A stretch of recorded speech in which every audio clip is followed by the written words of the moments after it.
Assalamu alaikum students. Welcome to science class. Students, you all know that there is a large variety of organisms around us. They have different shapes and sizes. Their food habits and habitats are also different. In spite of great variation in size, shape, food habits and habitats, etc., all the living organisms have a basic similarity among them. Do you know what is that? They are made up of tiny units called cells. Today we will start a new chapter, that is chapter 8 of your science book, Cell Structure and Functions. Do you know about cell or cells? Are these the cells which you use to run your AC or TV remote, or to run your toys? Or is this the place where prisoners are kept? No, absolutely not.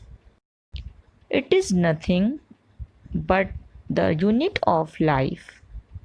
It is the cell which has made our body and the body of every living organisms. Thus, in biology, cells are the structural and functional unit of life.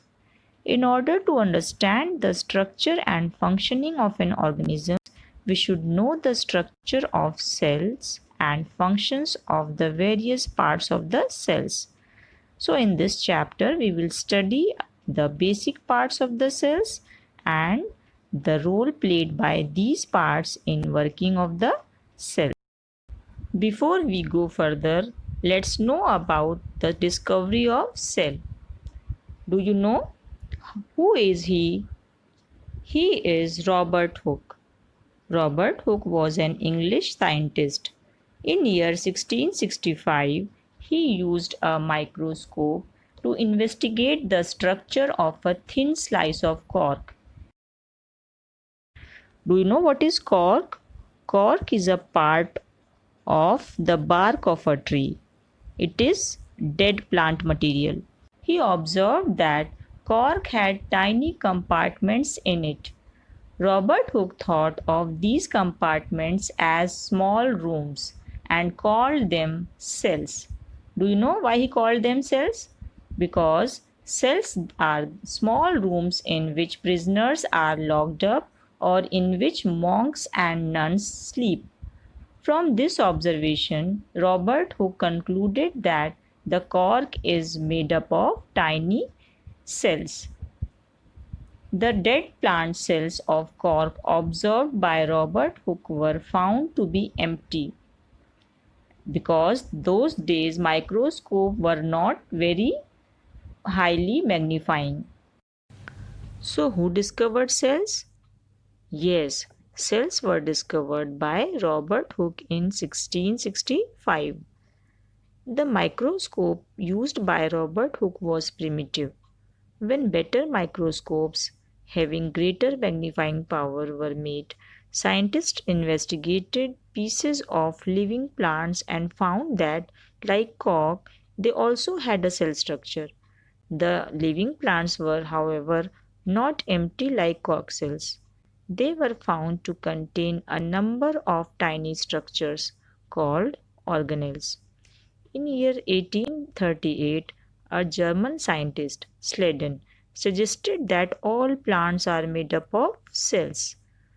Later on, another German scientist, Swan, suggested that all animals are also made up of cells.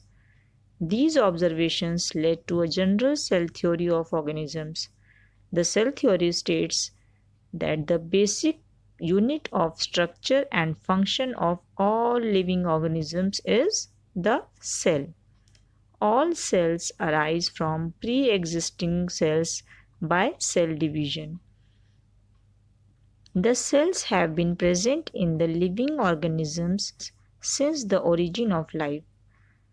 The cells were, however, not studied or observed for thousands of years because most of them are extremely small and cannot be seen with naked eye.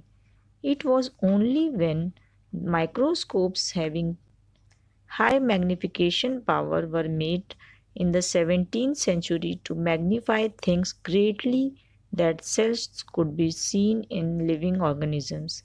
These days, microscope can enable us to see the objects as small as 1 millionth of a meter, that is 10 raised to the power minus 6 meter.